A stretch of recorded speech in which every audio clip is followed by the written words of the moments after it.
Come on. The name is Law Nation.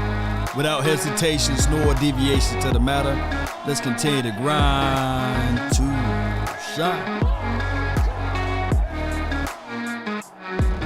Mic check. 1. Mic check. 2.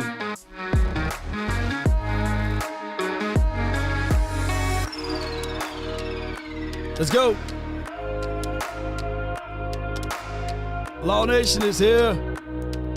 Hear ye, hear ye. Come on.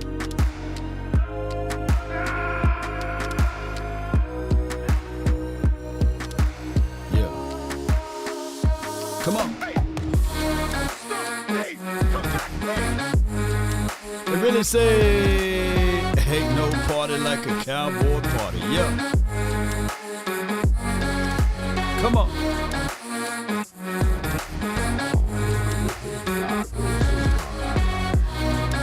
Load them up. We can't do nothing right, baby. 5, 4, 3, 2, and 1. Let me see some stars in the chat. Let me see some blue hearts. Is there a heart in the house tonight? Stand up. Let me know. What's good, y'all?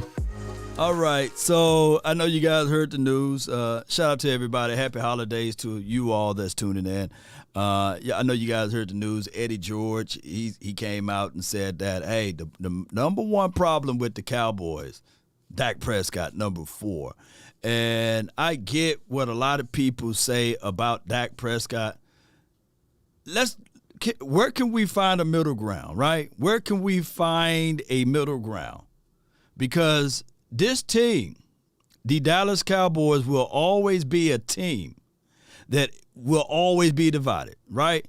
So when you don't agree with something, at least have a solution, right? Instead of complaining.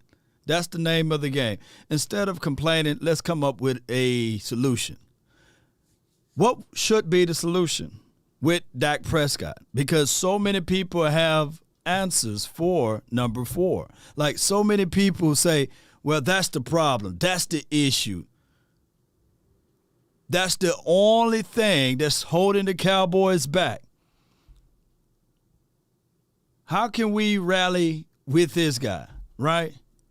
And when I look back at this team, back from 2016, 17, 18, 19, 2020, 2021, now it's 2022.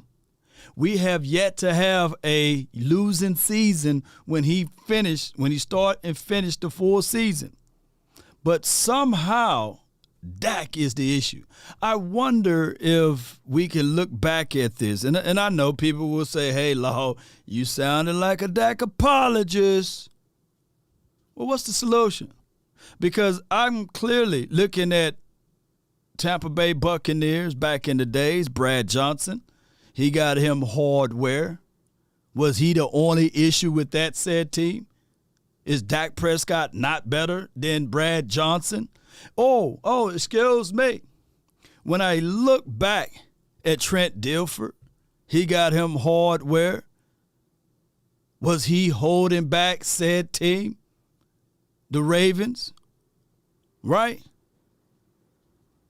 Oh, when I look back at everything, I'm just sitting here trying to figure things out. Antonio, appreciate you. 5 winning seasons in 7 years, people tripping. You know,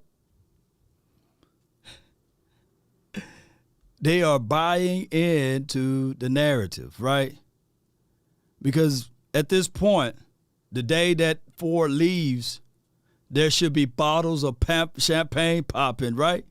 Hennessy drinking, some roll-ups, and I ain't talking about fruit. There should be all of those things going, and you guys smoke weed every day. You guys will still see me saying the same message. I'm old enough to be the man's father. You know what I'm saying? So I get it. I understand that people would think that, hey, you only like the Cowboys because of Dak. I've been rooting for this team before he was even thought of, right? But there would be the same type of people to give the same amount of hate to the next quarterback.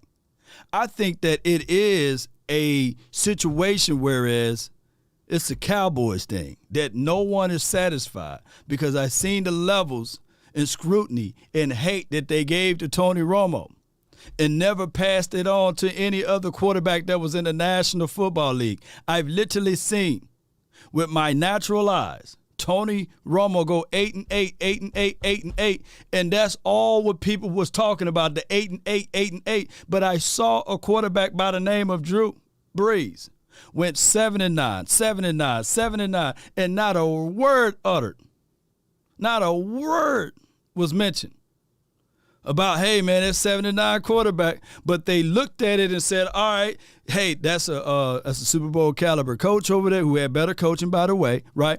That's a Super Bowl caliber coach. And then the craziest thing of it all, ladies and gentlemen, a third of you guys that's watching right now want Sean Payton over here. Y'all want Sean Payton, who took a quarterback he should be a shoo-in for the Hall of Fame, Drew Brees, right? 7-9, 7-9, 7-9. Can somebody explain to me what's the logic? But we get hit with the 8-8, 8-8, right? And then that spilled over to the next quarterback, and we get painted with the same brush of hate. That's just what it is.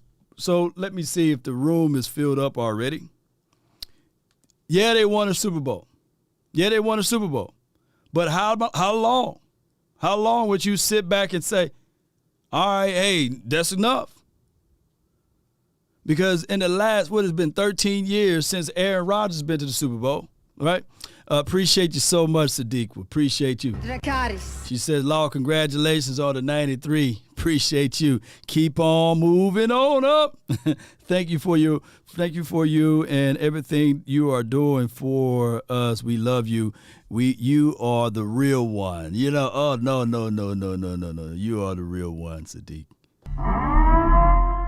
And she the real one right here. You know.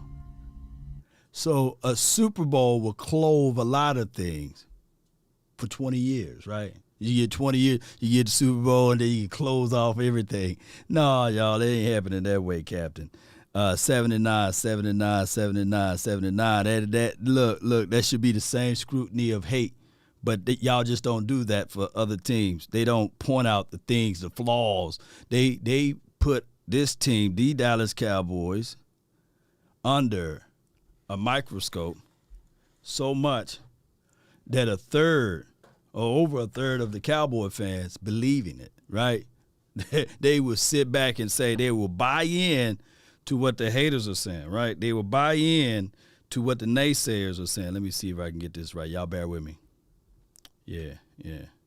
We'll play audio when we get a few more people in here. We'll play that audio of what Eddie George said. And I remember Eddie George. I remember him playing with the silver and blue. For those who don't know, I know it could be before y'all time, but Eddie George wore number 27, as you guys can see right there. He got hurt, but he was banged up. Played one season with the Cowboys, 8 games for 430. Out of 132 rushing, he ran for 432 yards, I believe somewhere around that number. And he had 4 touchdowns with the Cowboys. Now, I think that when we look at everything, he was more so butthurt that the Cowboys beat the Titans, but that's a story of another day. Happy New Year's to all of you guys that jumping in. Appreciate y'all so much for being part of this. All right, we got enough people in here, man. Y'all hit that like, share this content. And let's go. Let's listen to what good old Eddie George had to say. And I'm not the one to sully or denigrate Eddie. You know, I appreciate his hard work. I appreciate what he did for the running back community. Big running back, bowling over everybody, right? We thought that we was going to get that 1,000-yard back, although he was long in the tooth when he came over to Dallas land. We didn't get that type of Eddie George. We got the we got what's on most people's bottom of the shoe, Eddie George. Let's go. That's all. Let's listen to this right here. Appreciate y'all.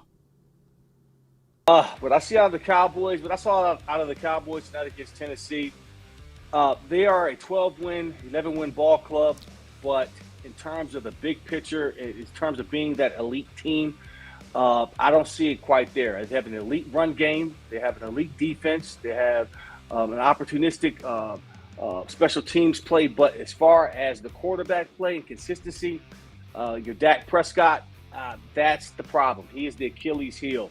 Again, he throws too many interceptions.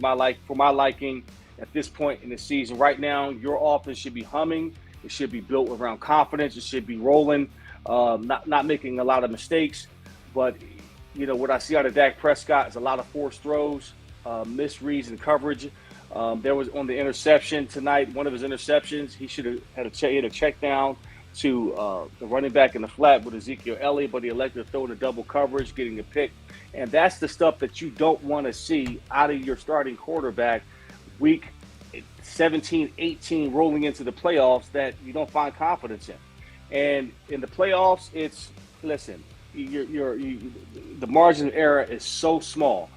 Every yard counts, every play counts, every turnover counts. And with the defenses that he's going to see in the playoffs, the San Francisco 49ers, Philadelphia Eagles, they will feast on that. Dallas Cowboys don't advance in the playoffs. It's going to be because of Dak Prescott and his inability to protect the football. Less is more when it comes to Dak Prescott. Have him throw the ball 25 times or less, run the football, control the clock, let your defense get on the field, create opportunities, create a short field for you, and be conservative with the play calling. I think Dallas has a chance. But outside of that, Dak throwing the ball over 35 times or 25 times a game spells for trouble.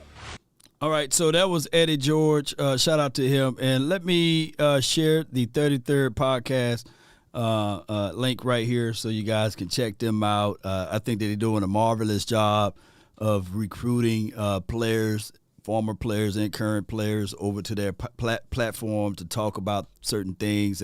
They had Dan Quinn on there earlier this year, and I think that they're doing a wonderful job for the community, especially for the Cowboys community, and they're going to spring and kick off also a draft situation there. So I do like insights. Two things can be true, by the way. I'm on record saying that I want Dak Prescott to throw anywhere between 24 to 27 attempts. I want him to be in that sweet spot there. And it's primarily because of the way and the flow of this particular team. Now, I'm going to push back on what he said. He said that he said actually that we have a great running game, right? But I know, Eddie, I know you see the formation. I know you see us running out of shotgun. And there's nothing to be angry and upset at with the attempts. But there's no way that you can watch this past game, this previous game, and see that my guy, Ezekiel Elijah Elliott, averaged 1.9 yards per tote. And y'all know Zeke, my guy, right? And if I look back here, can you guys see that? He averaged 1.9 yards. So when you said elite, you said elite run game. And I'm not dogging, I'm not taking a dump on my guy Zeke. I'm not doing that. But what I can see from here, from my natural eyes, I hope you guys can see, he averaged 1.9 yards. Can somebody pull out a ruler? You can probably pull out a ruler. How many feet in the yard, y'all? Come on. That's like from me to literally, I got a jug of water right there. That's how many he averaged. Against that same team that we said that was built with a bevy of backups, right? Those guys fresh against our offensive line, who we came out and only had a day and a half to play. It was brutal going up against those Eagles the week before. I can't lie to kick it. Literally, the Eagles have one of the best defensive fronts in the National Football League. But I get all of that. I know what I'm saying sounds like bevies of excuses. But when you look at Dak Prescott, yes, two things can be true. Yes, he gotta figure out a way that when the ball hit the guy between the 8 and 9 or his phalanges, he got to figure out a way to say, you know what, I shouldn't have threw that ball there, right?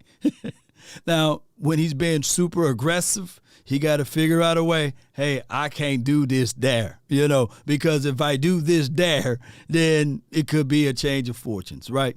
But I say bull sugar. I say continue to be aggressive. Don't be Charlie check down.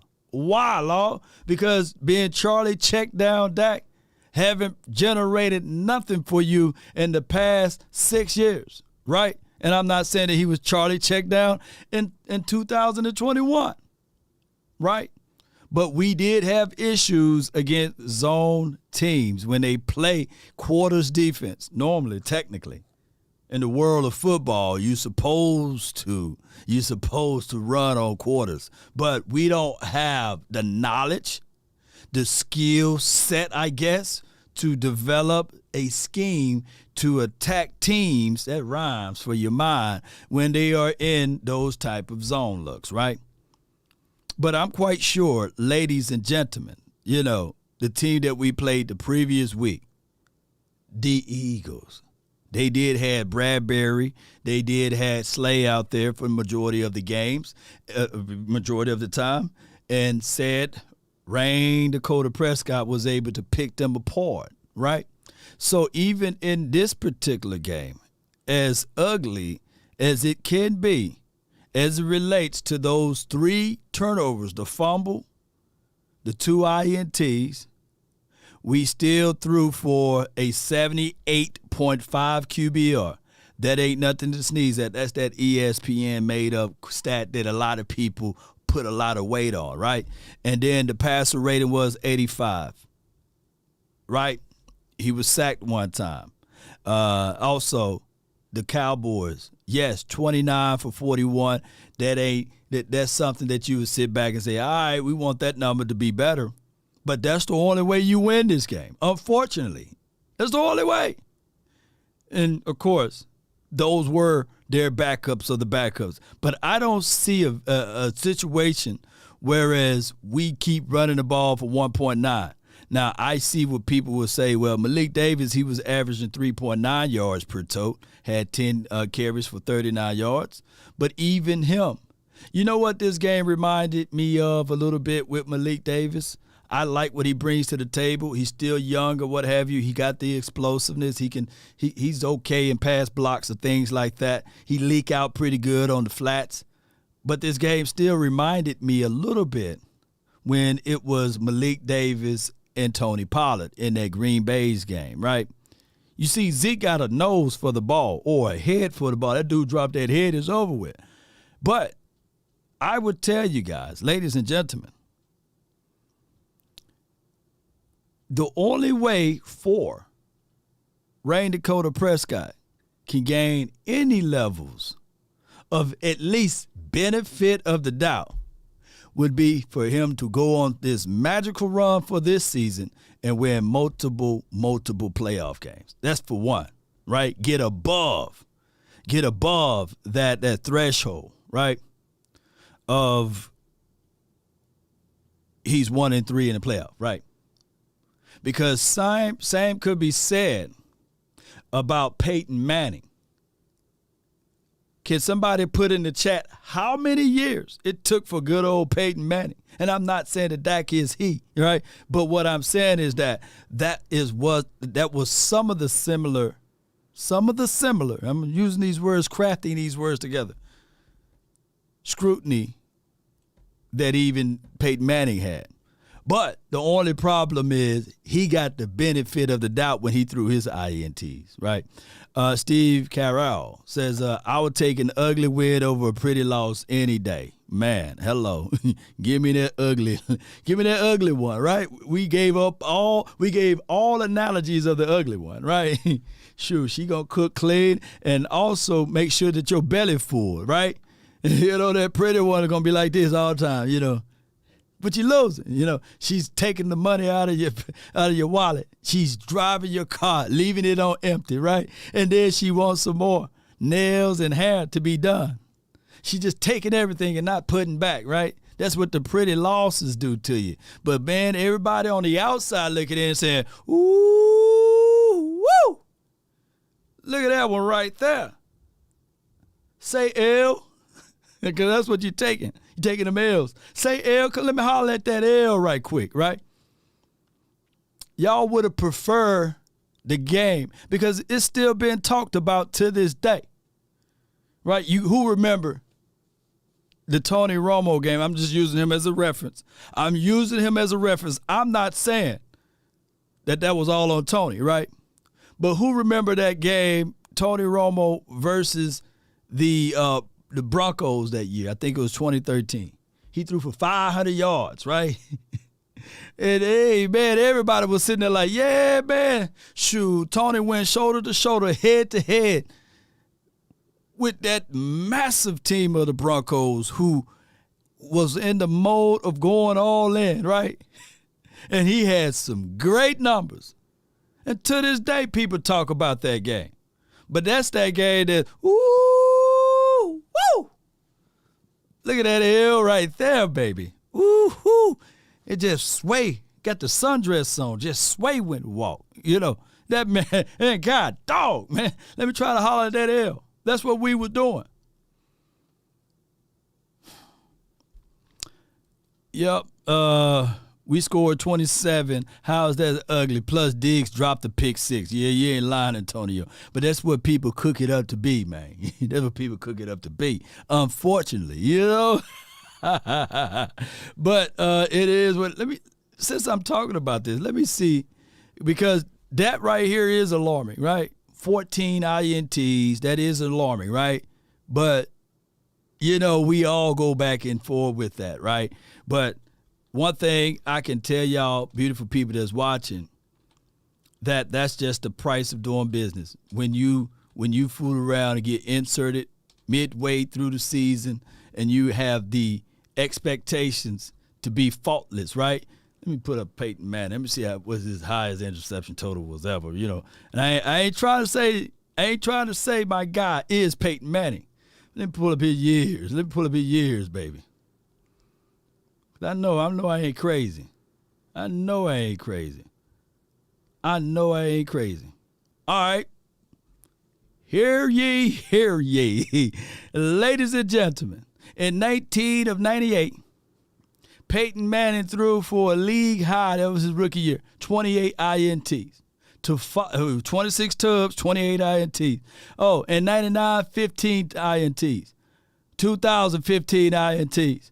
In 2001, 23 INTs. Oh, in 2002, 19 INTs. All right, but Lord, that was young Peyton Manning. Well, let me slide all the way down to 2007. You know, I'm quite sure you guys would jump off a bridge for Peyton Manning. 14 INTs. You know, 2009 for your mind, 16 INT. 2010, 17 INT. Every year this man threw double digits INTs, right? Every year. And he had the luxury for his entire career for the Indianapolis Colts. I got tired of reading all of the INTs. To have Reggie Wayne and things, and Marvin Harris, and Dallas Goedert. Oh, excuse me, and a Hall of Fame offensive line. Oh, and do Edgerrin James got a gold jacket, by the way? You know. Hey, in 2015, that's the year I believe he won the Super Bowl. No, it was 2014, right? 15 interceptions. His last season, 17 interceptions. Come on, y'all. But it's only counts because he's Peyton Manning, right? And we can all see the scrutiny that we get from the Dallas Cowboys quarterback when his first year in a long time throwing for double digits INTs. It was 2015 they won the tub. They won the tub in 2015. Yeah. So he won on his way out, right? So in 2015, he had 9 touchdowns, 17 INTs. But at that time, he was 39. You know, he was old. You know. Let me see. Peyton Manning. Don't you know when he was the age of Dak Prescott? It was 2003. That's when he was 27. Shoot. He went on to play 04, 05, 06, 07, 08, 09. Yeah, man, quarterback's going to be here for a long time. So how many years did it took? Because I wish this little chart sheet would show me how many years did it took for that brother to win the Super Bowl? How many years did it took? Interceptions in the playoff would not be forgiven. Right.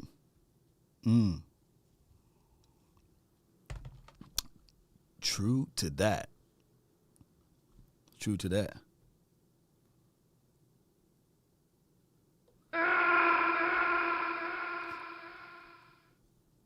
But what if I told you? What if I told you Dak Prescott, up until now, and up to Peyton Manning's first 7 years,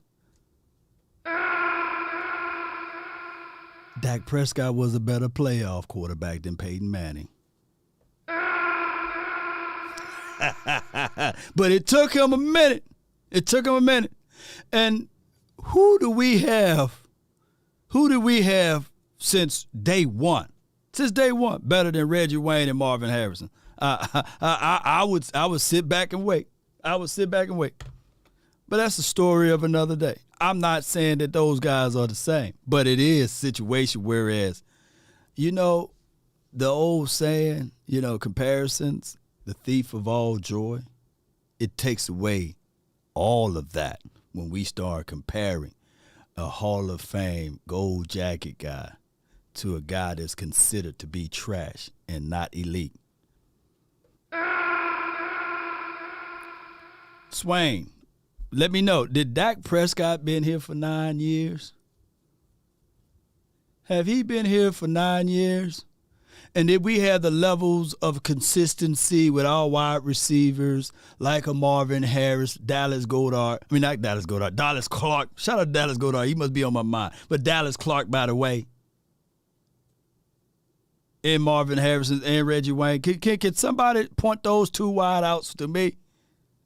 Now, I would tell you that my guy, CeeDee Lamb, is on his way, baby, to being – where would y'all put CeeDee? More of a Reggie Wayne or Marvin Harrison? He would be one of those guys, right? You know, it's a different era. Bull sugar. Can somebody point out when they changed the rulings for defenses? Was that 02? People think that they changed the ruling for defenses in 2016. They changed the rules for the defense after the Patriots versus the Rams. Torrey Holt and all of those boys. They did it because the Patriots beat the bejesus out of the wide receivers. The greatest show on turf. They changed the rule. The rule got approved in 02 and 03. So when people say, hey, it's a different era, Peyton Manning played in this particular era majority of his career, and it started in 03. 03, 04, 05, 06, 07, 08, 09. Yup, that's when the era changed. Where you can't contact the receiver beyond 5 yards. So if people, law stop. Lamb is none of them. It's from East Camden. Shoot, Lamb on his way though. Lamb on his way. Shoot, Lamb on his way. Lamb only been in the league for 3 years. You know, I don't want to pull up Reggie Wayne and Marvin Harrison first 3 years. I don't want to do that to y'all because that was in the other era, right? I have to start from 2003. That won't be fair. It won't be fair. You know what I'm saying? Devontae Adams, CD would be like a Devontae Adams. I ain't gonna pinch myself. I ain't gonna pinch myself. Nah, they didn't change in 2010 and 2011. They didn't change in 2010. Where are y'all getting that from? Where y'all getting that false information from? You can't hit the DBs.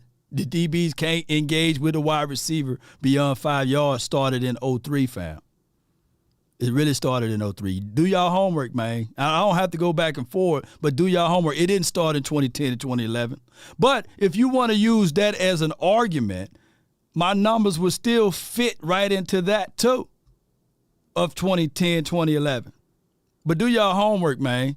It was in look, do y'all homework before y'all sitting out here talking about, nah, man, it actually changed in 2010, 2011. No. Even the Roy Williams rule happened before that time frame. Y'all remember the Roy Williams, what he did at T.O.? The horse collar tackle and all of that? Y'all remember that? It literally, the new NFL literally changed what Roy Williams could do. Roy Williams was on his way, y'all. Roy Williams was going to be an assassin, but he had to play more coverage because he couldn't hit across the middle. Q Dog, appreciate you. The last two QBs to win the Super Bowl, Tom Brady and Matthew Stafford, threw multiple picks during their playoff runs and picks in the Super Bowl and won. Facts, Q Dog. Shout out to Q Dog.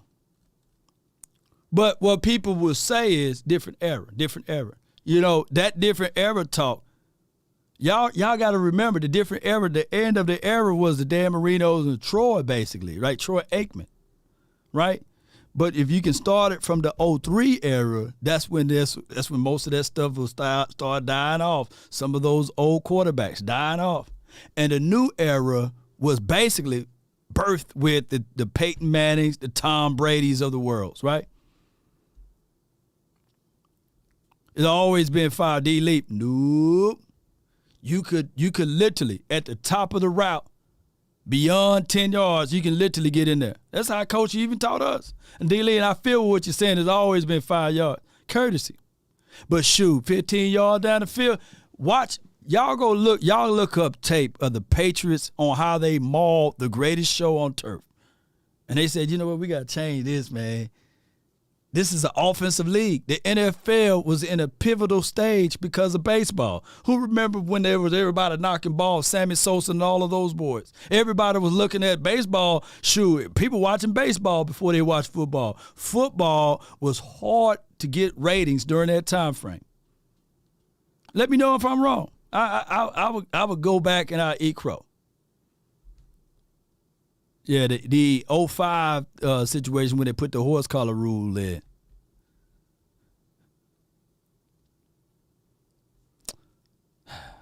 Let's listen to Stephen Jones and his thoughts. About continuity, but this year it was about playing a lot of different guys. Is the fact that you've played so many of those guys, is it made it even better for you guys to make adjustments like when you have an injury to Biotish like you did last night? Well, I just think, as you know, Brian, depth is important. You do love continuity, which we had a lot of that early. And, for the first, 60% of the season, we had our same group out there game in and game out, which is, what you look to. But, at the end of the day, we all know this is attrition in the NFL. All 32 deal with it. You have injuries, and you make it work. Obviously, we were so fortunate to get a Hall of Famer back in Tyron Smith about the time we have our first injury, and he stepped in and, just looked like as comfortable as an old shoe last night playing our right tackle for us. And then we have the injury to Biotish and a guy like Connor McGovern, who's been, great for us in terms of being versatile, playing right guard, left guard, then, of course, doing a great job at center last night. But we also believe you got to get your best 5 on the field, and, of course, that. Shout out to Paul. He says, happy New Year, Law and Cowboy Nation. Let's celebrate this team for being 12-4. Appreciate you, man. Appreciate you. We 12-4, man. 12-4. But it feels like we 4-12. Required everybody to scooch over a notch and move Jason Peters, who's had a Hall of Fame career and played left tackle, that's just part of it. Hopefully we dodged the bullet and we can get Tyler back for the playoffs and get everybody back in their spots. But I do think you want your best five out there, and certainly, that's a really solid group when you look across the line out there. All right. Hale says Matthew Stafford literally threw two. He literally threw 2 picks in the Super Bowl, multiple throughout the playoffs, and him and Burrows. People need to leave Dak alone. Look, Dak, by me even pointing out facts, these going to be considered Dacapologies. Although, look, I can literally have a show whereas I can say I want Dak Prescott anywhere between 24 and 27 attempts. I want us to run the ball first. I think that would be the best pedigree. I think that when Dak Prescott is aggressive, that's good for us because we wanted him to be that, right? And we wanted him to test those things out early versus trying to test those things out in the playoff. And I would still be considered, hey, man, all of these excuses for Dak Prescott. No. When we won our first 5 Super Bowls, because I'm saying we're going to win some more, we didn't have a quarterback throwing for 30 to 35 times, for 40 times, right? And when you really look back at the previous Super Bowls throughout the league, it's always been that sweet spot 24 to 27. Even one of the greatest young arms in this National Football League, what's his name? Peyton Manning's and Tom Brady's offspring, Pat Mahomes, and Aaron Rodgers' offspring, Pat Mahomes. They would not lifted that Lombardi trophy up if it wasn't for the running back. See, the running back gone. Nobody remembered the running back. You probably have to Google the name of the running back. But he should have been, he's the MVP of that game. People will only remember the quarterback. The Mandela effect will have everybody thinking that Troy Aikman himself threw for 4,000, 5,000 yards, right? That he never threw double-digit INTs. Never had the picks. You can count on your hand how many times that man threw for over 20 touchdowns in a season, right? It's a different era, though, but you guys get what I'm saying. Paul says, 4-12. Yeah. Run the ball, y'all. Look, when we say run the ball, run it with a purpose. We got Eddie George saying that this defense is elite, and Dak Prescott is the issue and the problem.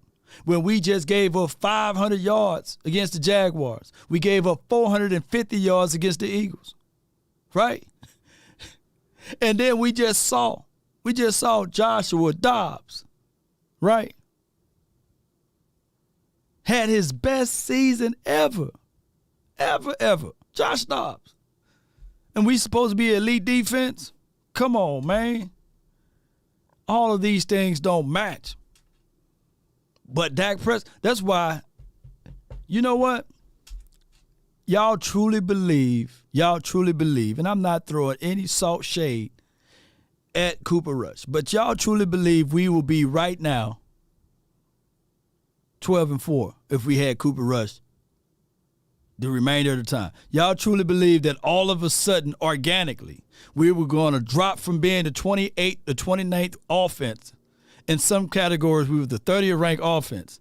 That after the Eagles game, we would have figured things out, and we would be literally 12-4 right now if Cooper Rush would have finished this season out. Y'all really think that? Y'all really think that? Y'all think that this defense would have figured out ways to continue to keep teams under 16, 17 points per game?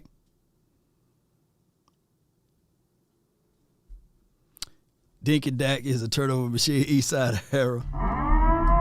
That boy, I think Eastside Harrell's a multi-millionaire, man. He just sit back and he just, if I was a Titans or a Texans a content creator, that $2 would have been $200,000, every time I go live. But Eastside, he be on all of the Cowboys chat, dropping $2 at a time, baby.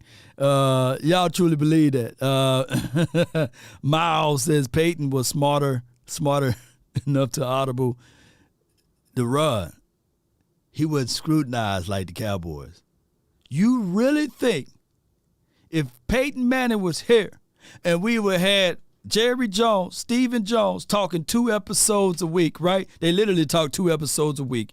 All of the media, all of the critics, all of the 4-letter to 5-letter networks, they would have crucified that man for 9 years. Because it took him 9 years to get that first Super Bowl. But he was able to throw his interceptions in peace. That's just the reality of it, y'all. All right. But I get it. I'm not taking away nothing from Peyton Manning. I think that Tony Romo won more games head-to-head versus him. I could be off.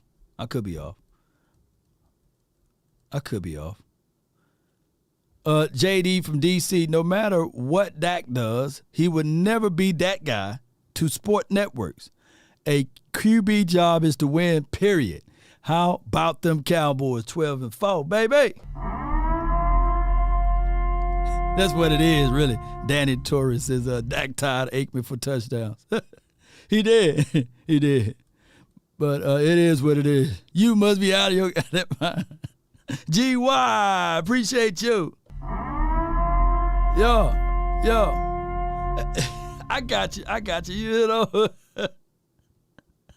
I got you, man. You must be out of your goddamn mind. Here's the truth. I think that Tony Dungy would run laps around Jason Garrett, though. I truly believe that there was a Super Bowl in between the time frame of 06 to 2014, right? I truly believe, call me crazy, I truly believe that if you had, like we had the staff, we had the personnel and everything, I truly believe if we had the coach, that there would have been multiple playoffs in there, and then there would have been a Super Bowl somewhere in there. But I'm crazy, though. But that's what a fan's supposed to be, right? Fanatic. That's what fan is short for. No one like Dink and Dak. Game is built to pass. DC 12-4. Yep. Our D is hurting. We better be aggressive if we want to get anywhere. Yep. There's a saying out there. You miss 100% of the shots you don't shoot. That's the truth. Zach Martin and a Tyron Smith and a Jason Peters, all those guys are probably Hall of Fame players, and a first rounder in Tyler Smith. So we're fortunate to have it, but we also agree with you, Brian, that you love to have continuity as well, but you don't always get that in the NFL. Stephen, if I could circle back, you were talking about Biotish for the playoffs. Is there something you know from your MRI already? Are you still waiting those results? No, we've gotten it back, and feel like he's got a real chance to make it back for our first playoff game. So we'll see how that comes along. Obviously, everybody saw the injury on TV. It's a rough looking deal, but he's had that high ankle before on the same ankle, and believe it or not, when it's the second time around, those guys tend to recover a little faster, a little quicker than they did the time before. So we'll just have to see. Tyler's a tough guy who's competitive as hell and wants to be out there. Now, on the luxury of it, and we gonna talk about this, is Tyler been good, man. Let me pull up. He gave up no sacks this season. Let me make sure that's the up-to-date stat line for your mind. So, yeah, that penalty was added to him. But out of 1,000 snaps, man, that's second among all offensive linemen at their center spot, by the way, which he's going to miss this last game. They said that he should be ready for a week, the first week of the playoff. My thing is you push, you get off, you're scooting down. You are the guy that touches the ball 100% of the time. I think that Tyler Biotish, with a high ankle sprain, I don't want him to jump out there at 50%, 60%, 70%. And I trust Britt Brown and all of those boys, but I don't want him rushing out there. I think Connor McGovern, who played center in college, what have you, and he's supposed to be your inserted emergency center anyhow, I think that Connor McGovern is still stronger than Tyler, whereas we won't get beat up in the middle or the inside as much. But we will miss Tyler, though. Tyler was solid for us this season, right? And the numbers are reflecting on that. He didn't allow a single sack this year. So that's cool, straight up the gut. Shout out to you, Q. He says, Allen, 13 picks, Burrow, 12, Mahomes, 11, Rodgers, 11, but Dak not good enough to win. What about those QBs? I guess they not either. Give me a break. Sacrifice, don't give up the fight. Everything will be all right on any given Sunday. Yeah, depend on you. Q dog. Here's the truth of it. You know, they're gonna go back to say that Dak Prescott missed those 5 games, so that number there for Dak Prescott to throw 14, that is a lot of numbers, right? It's still a lot. There's no way around it, right? When we look at these INTs, those are his baby. Regardless of how we can get mad about it, upset about it, those are his babies. They may be ugly babies, man. A face only a mother could love, right? Right? That's just what it is. But I would prefer this dude to be that aggressive Dak versus the other Dak that we've seen. I like this Dak. Now, although, you know how it says, Sacrifice, don't give up the fight. Everything will be all right on any given Sunday. Yeah. so as Uncle Charles, regardless of it, that's all baby. You know? It's just what it is. With a face only a mother could love. You know, the father just turn around. Ooh, get that child. You know, that mother's love is different. But with the results, remember, I told people this all the time, and I'm telling you guys, write this down.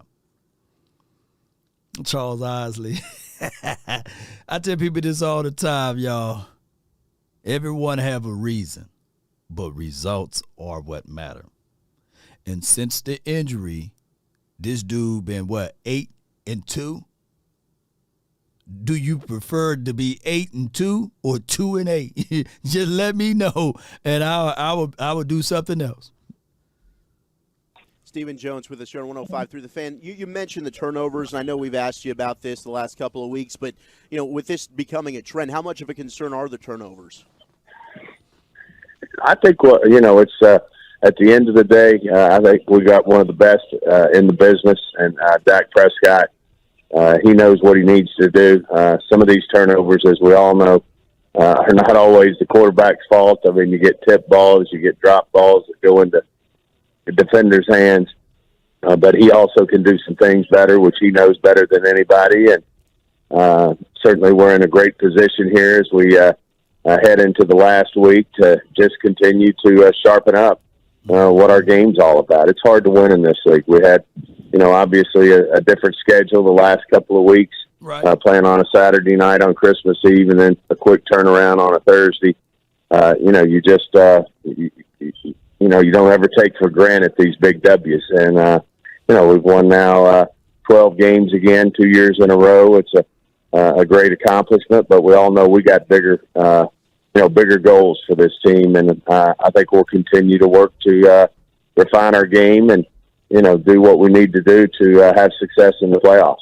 Hey, Steven, I was going to ask, can you remember a game as weird in terms of the circumstances where it is a off emotional victory on Christmas Eve and then quick turnaround on the road versus a team that's really not trying? It's late in the year, so these quick turnaround games are even that much more difficult when it comes to the attrition and whatnot. And then the game certainly matters for you, but then you know that Sunday things can change with the Eagles. So it just felt like last night was one of the weirder circumstances surrounding the games. Before he answered that,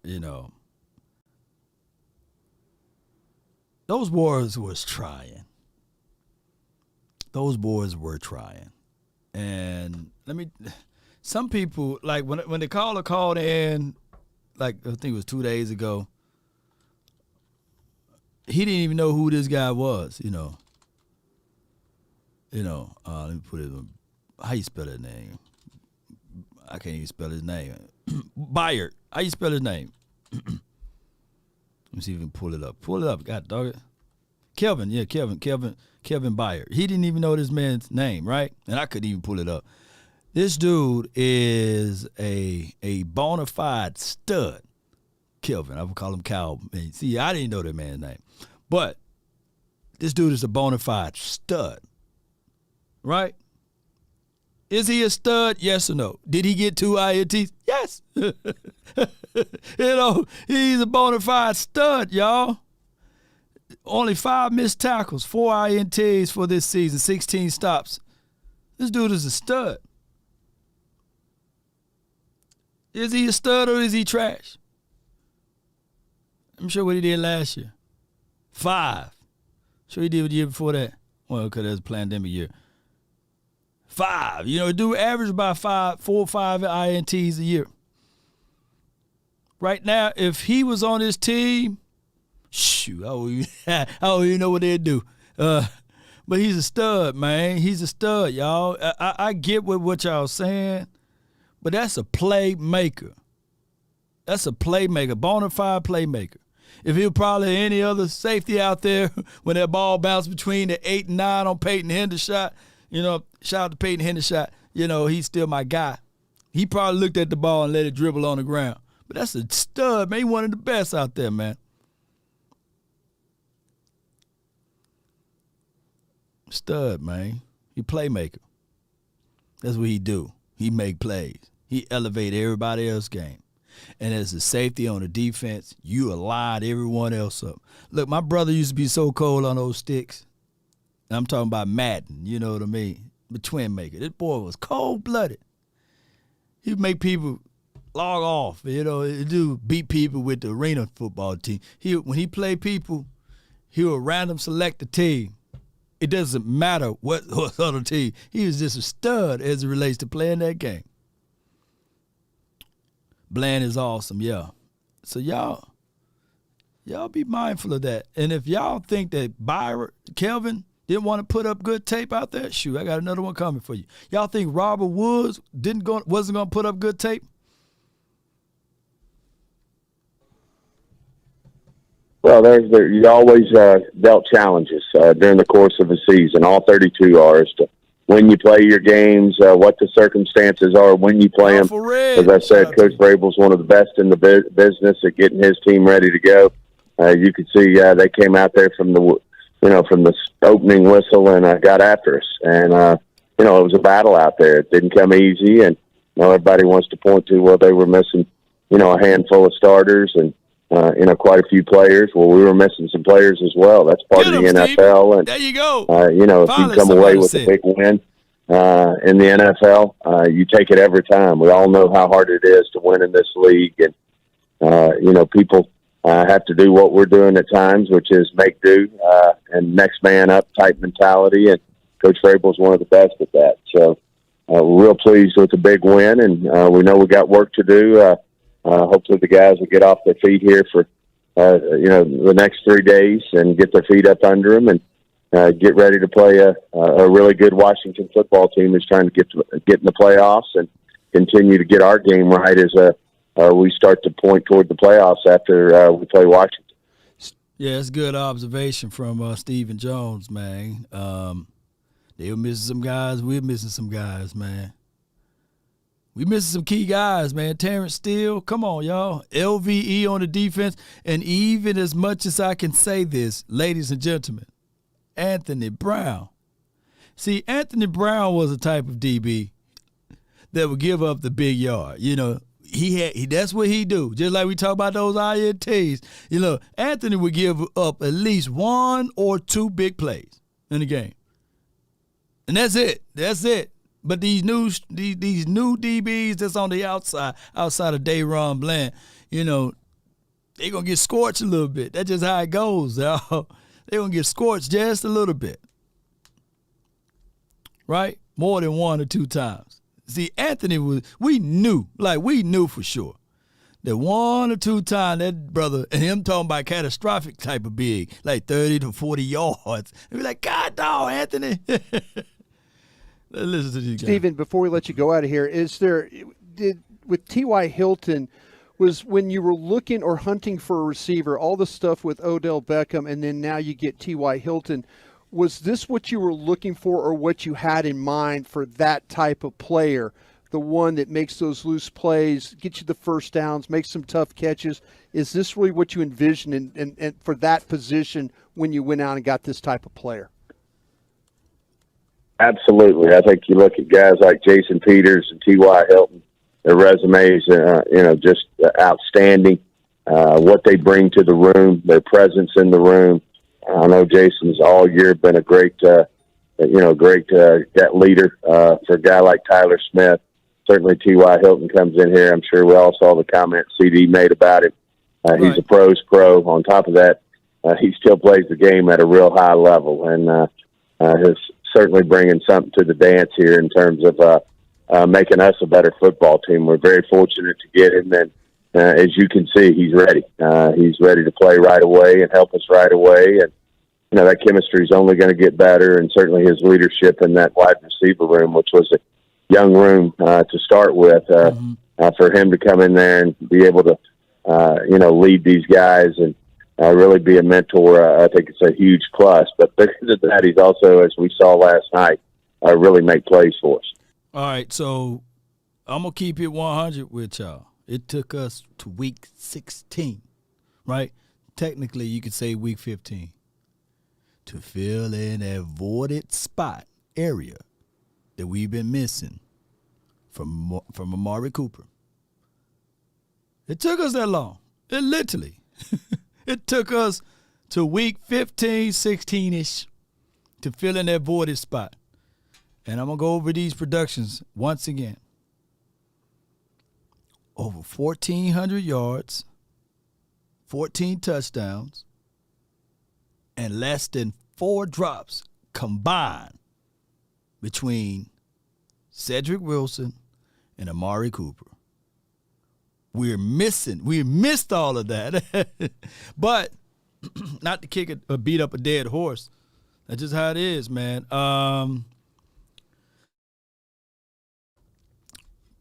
Press Ham Talk says, Law, when you think they gone, T.Y. in full time. When you think they're going to put T.Y. in full time, well, what we're going to see is T.Y. against the Washington team.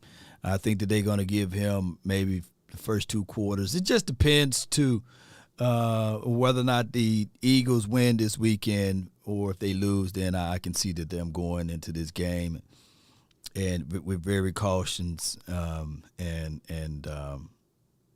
seeing what they can do with that. I think that the NFL next season, since the NFC East is such a competitive one, they may sprinkle it out a little bit more throughout the year.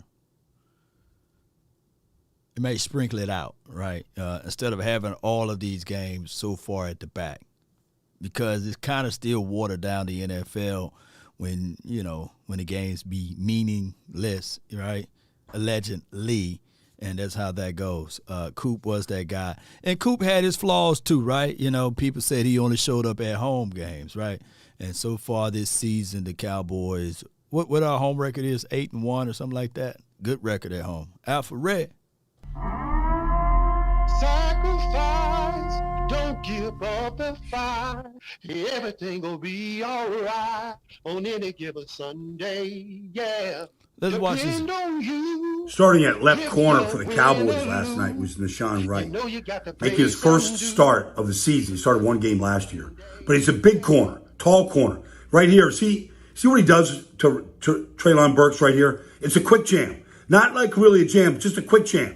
Just to knock him off here a little bit. Now, he's 6'4", maybe taller. But he gets his eyes back on the ball, which you love. And then he cuts Treylon Burks off from the path to the ball. It's an excellent play by Wright. Excellent play. And they need top-flight cornerback play. You watch him right here. All right, they're in zone coverage right now. All right, so he's out here, and this is what pressure can do. All right, so now Joshua Dobbs, he's got to leave the pocket. And he's going to try to get the ball over the head to Robert Woods here. But at 6'4", he's got that reach. He's right in the passing lane. But this is what pressure does. You're going to have Sam Williams and Micah Parsons coming off the edge. All right, they both win. Watch what he said right here. So now Dobbs got to step up. All right, be good to have like a defensive tackle stepping up. But they both barely miss him. Now Dobbs is on the run. All right, this is what you've got to do to quarterbacks. You've got to affect the quarterback. Flush them out. Now, Nashawn Wright is in the pass lane. Dobbs trying to get the ball to Woods. All right? There's the height. There's the reach. There's the length. They just take throws away. Now, there's a lot to learn, a lot to, that they need from him, but he's got a skill that the Cowboys can certainly use. First interception of his career. Starting at left corner. All right. Let me just go over this very briefly.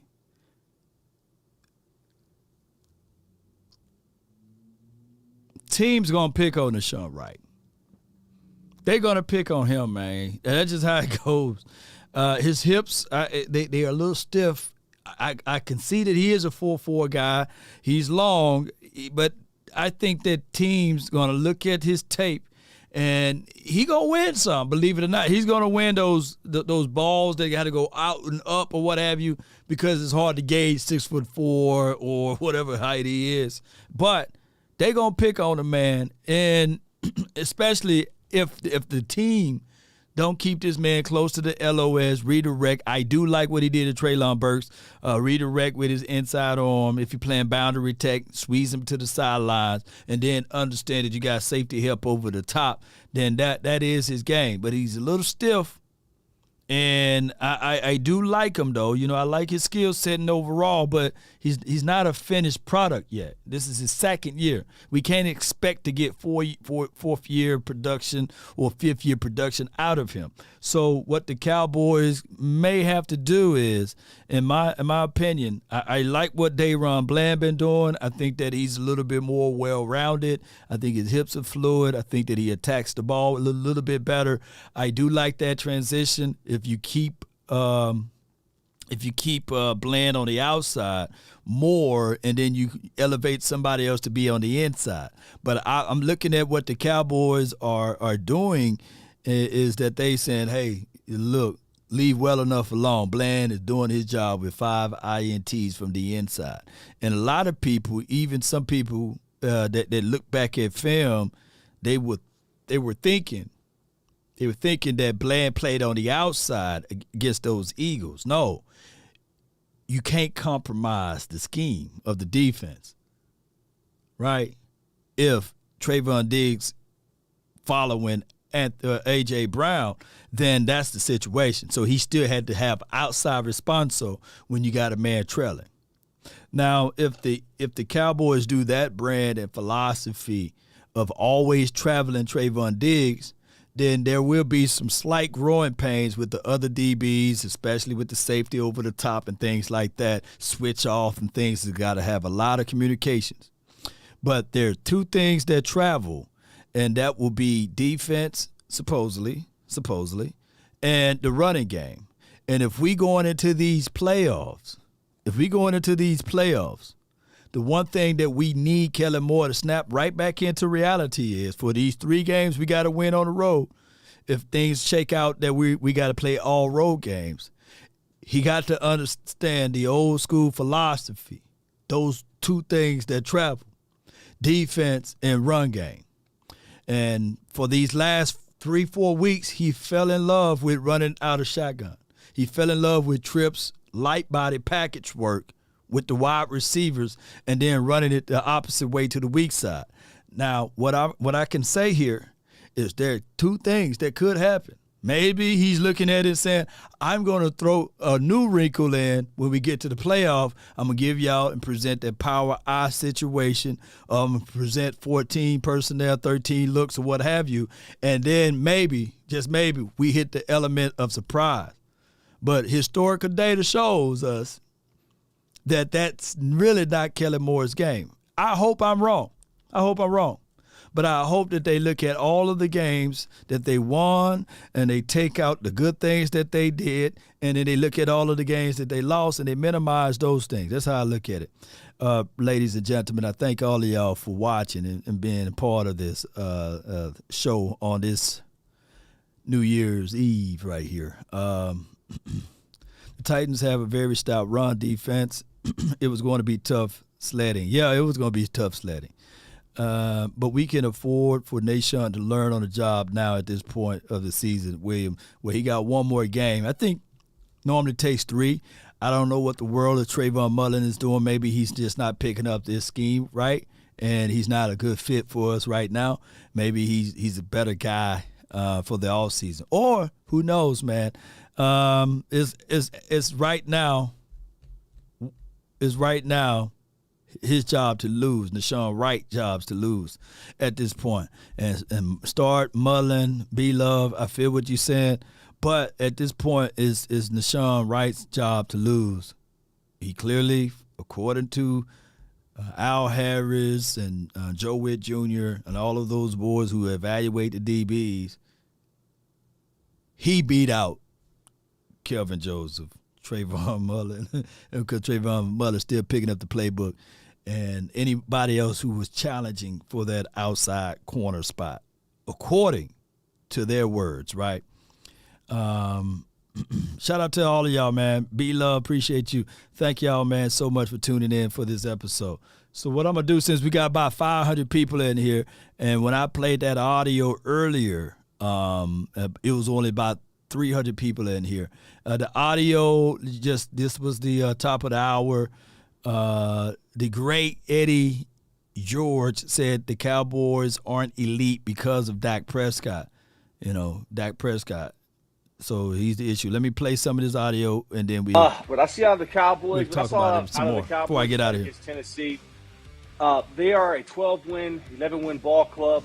But it's Eddie George. In terms of the big picture, in terms of being that elite team, I don't see it quite there. They have an elite run game. They have an elite defense. They have an opportunistic special teams play. But as far as the quarterback play and consistency, your Dak Prescott, that's the problem. He is the Achilles heel. Again, he throws too many interceptions. For my liking at this point in the season. Right now, your offense should be humming. It should be built around confidence. It should be rolling, not making a lot of mistakes. But, what I see out of Dak Prescott is a lot of forced throws, misreads and coverage.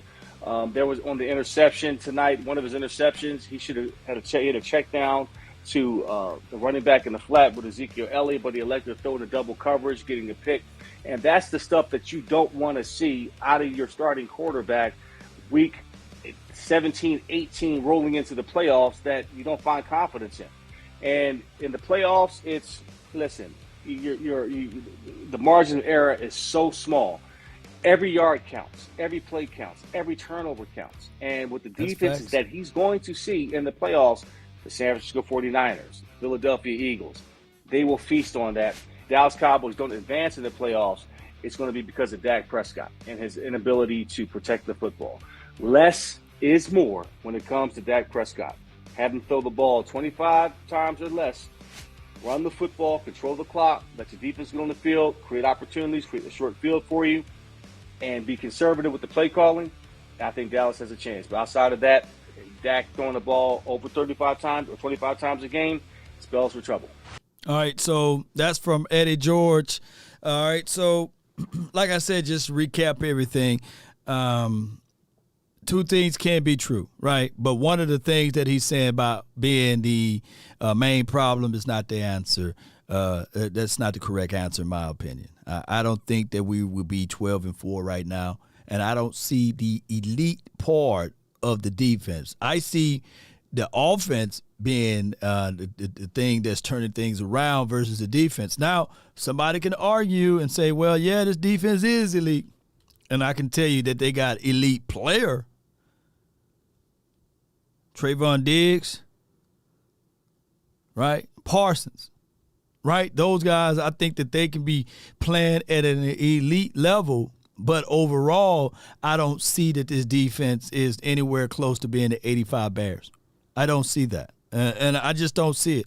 But I can tell you that the things that he's saying, two things can be true. I would love for this team to focus on 24 to 27 attempts.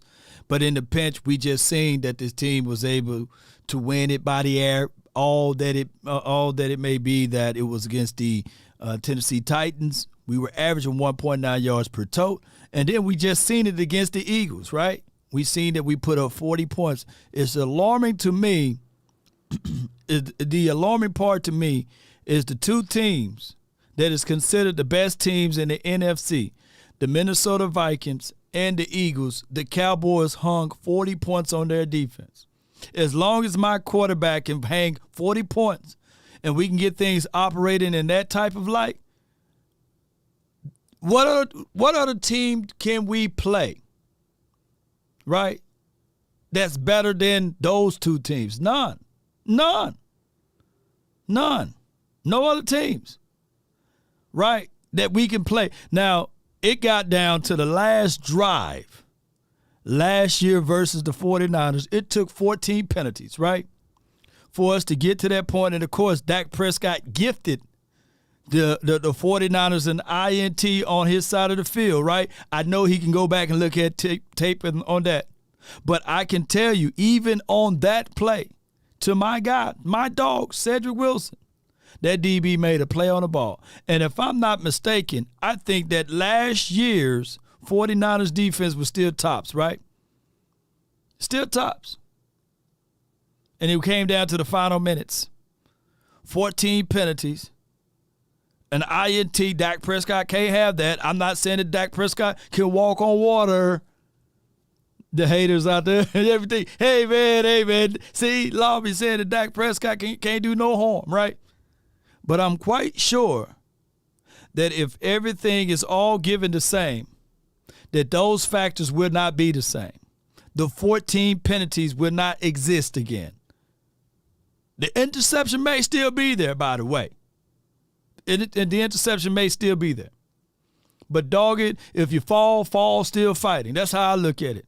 Being the aggressor, not Charlie check down. Run the ball when they're in that quarters defense. I'm quite sure we can beat the Niners. Can we beat the Niners? Yes. The Broncos beat the Niners. The Chicago Bears beat the Niners. Didn't we beat the Chicago Bears, by the way? The Falcons beat the Niners. Y'all acting like the Niners are the 85 Bears themselves. And dumb penalties by Randy Gregory, yep. And we were able to run on the Niners last year. We just stopped it. The guy with the clipboard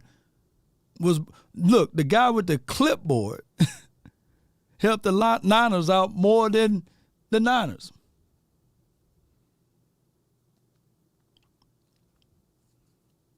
I'm awake. Are you? He said, y'all terrible, Law. Well, we terrible enough to beat your team, right? Are those facts? Yes or no? Can somebody for my guy, because they need to wake him up. He said he's awake.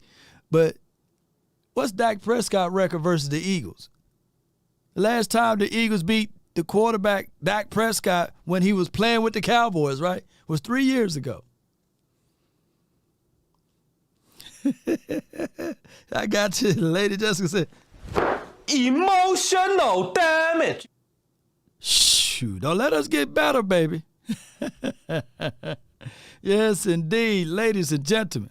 And that's even giving y'all a pick six, man. And he was terrible. Look, Dak Prescott with these 14 INTs. He's 8-2. Shoot. Boy, y'all better watch out, huh? But the haters gonna hate. But I look at it like this. If it's news for Dak Prescott to know and understand, to dissect what Eddie George had to say,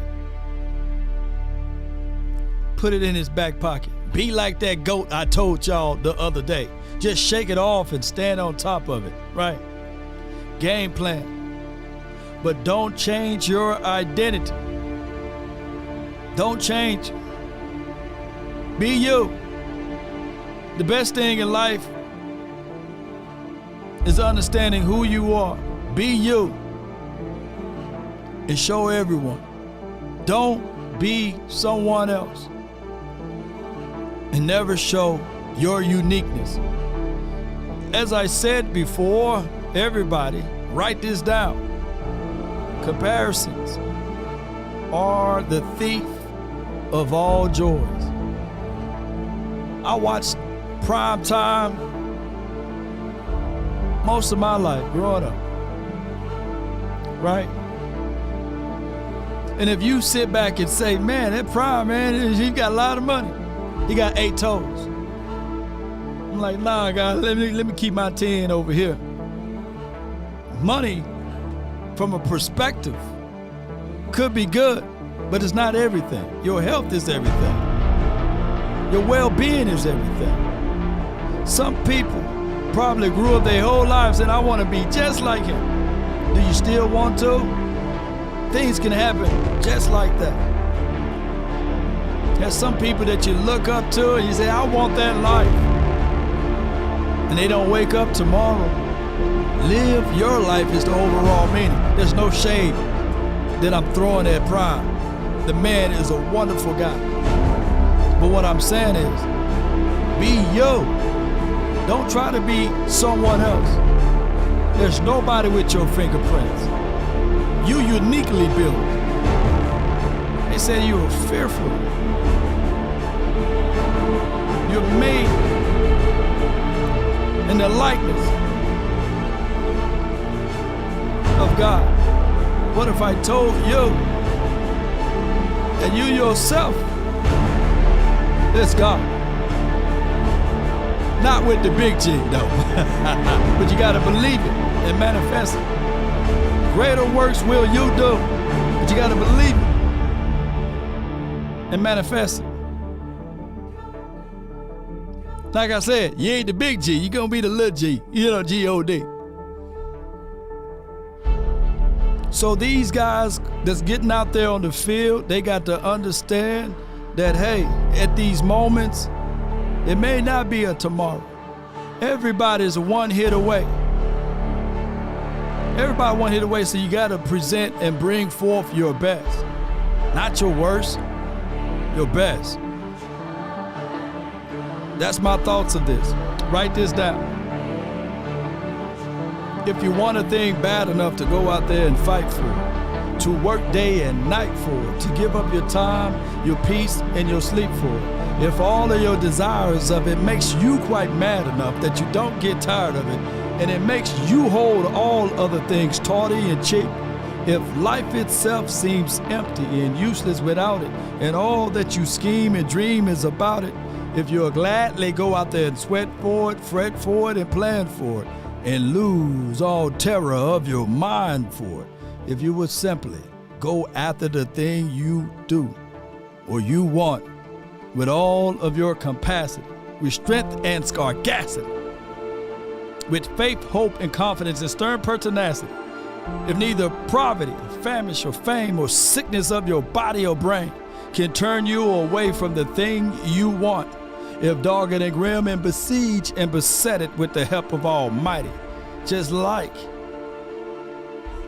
my girl said over here, Brandy, with the faith of a mustard seed, guess what? You will get it. You absolutely will. Y'all go look up in your Googles a mustard seed and let me know what that grow into, right? Write this down too. You see, the Creator Himself wants us to be blind, crippled, and crazy. Blind enough to walk by faith, crippled enough to lean on Him, and crazy enough to know that He will make a way out of nowhere. It's not the ones that's qualified that makes it, because He makes the qualifications. He determines the qualifications altogether, Lation. That's been my time. I really thank you all for yours. And remember, you're listening to nothing, and I mean just that, nothing but the best. Let's go. DC for life.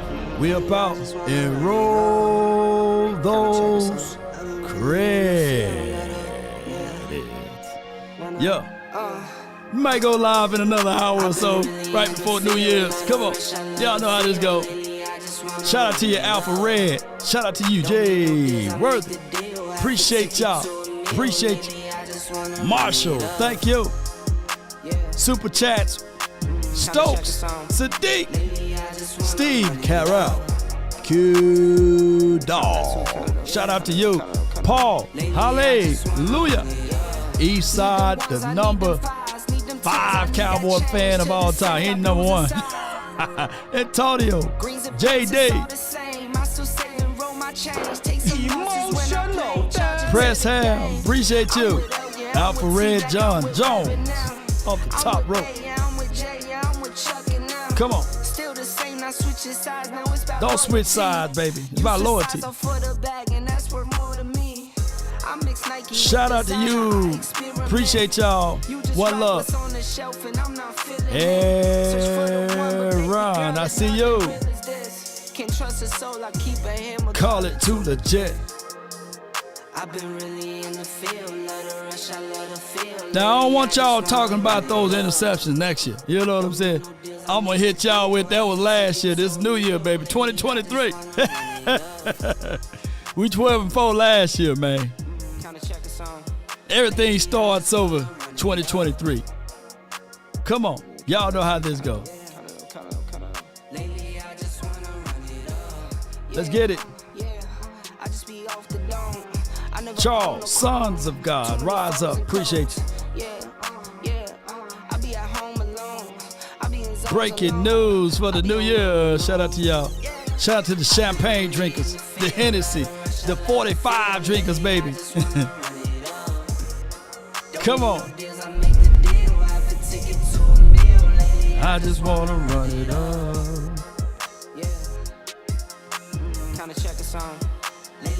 Remember, there's no statue raised to a critic.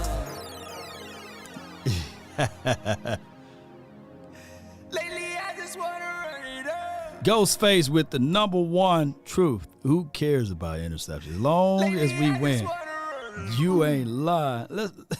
Let's slow down just a little bit. Hey, y'all be sure, do me a huge favor. Hit that like, share it as Carrie. Please hit that like. I ain't too proud to beg. I don't got that much pride in me, huh? Eddie George did play for the Dallas Cowboys for a cup of coffee. Yeah.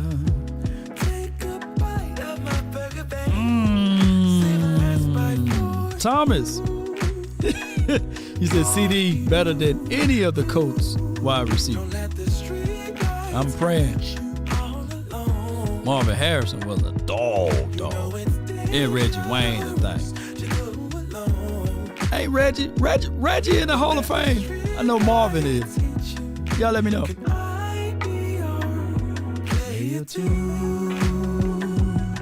I follow. Wherever you go, whatever you do, play it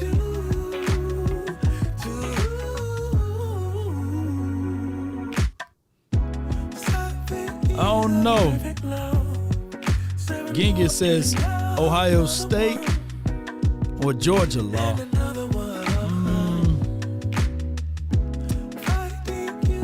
I'm a Southern guy. Even though I like Ohio State, I'd rather go for the South. Georgia Bulldogs. All alone.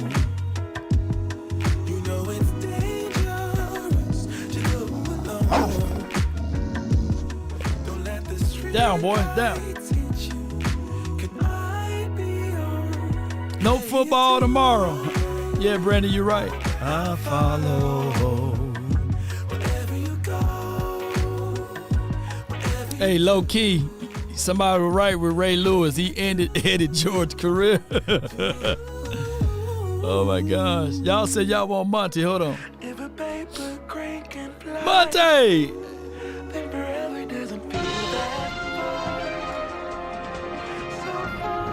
We answered, I talked stuff, I thought we had it, but it goes to show you who's the better team, and I'm sticking Cowboys. He said it. You're crying. I'm hurt. Watch my girl. I love my Eagles. I don't believe it. You gonna flap the hat one more time for the Eagles for the hard One fight more they time did? for the 2022 season. Let's go Birds, fly Eagles, fly. Still Super Bowl champion now. Oh my gosh, man. I had to do that one, man. Shout out to y'all, man, so much, man. Oh my gosh. Let me get on up out of here, though. Oh my gosh, man. Can you please, she said, can you please flap the hat one more time? They're really tough and they're really rough. Like this mother and nothing's don't miss. working. No, he's been good. That There's mother something don't inside of me miss, that man. says, He's good. In the heat of battle, he don't because miss. you don't know. In the heat of controversy, he don't miss. You know the thought process of buying one of them?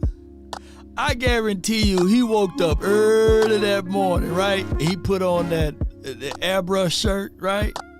He done ironed his pants so hard, right? And he went to that store and they say that hat $132, whatever it is. He said, man, I'm gonna flap this hat and talk so much stuff. That's why he was crying, because he swiped that card and he only had $140 left in his account. But he said, man, I'm gonna buy this hat, man. I'm gonna rub it in. I'm gonna rub it in on them Cowboys. Oh my gosh, man. That's why he was crying. I just wore that hat, boy.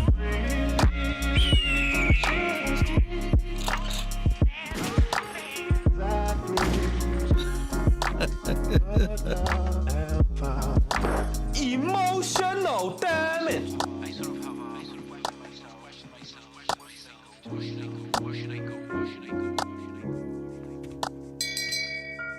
Shame. Shame. Shame. You know, when he bought that hat, he had this song in his mind. Don't give up and fight. Everything will be alright. On any given Sunday, yeah. Depend on you. If you're winning, you know you got to pay some dues. The love on Monday, yeah. Bruh.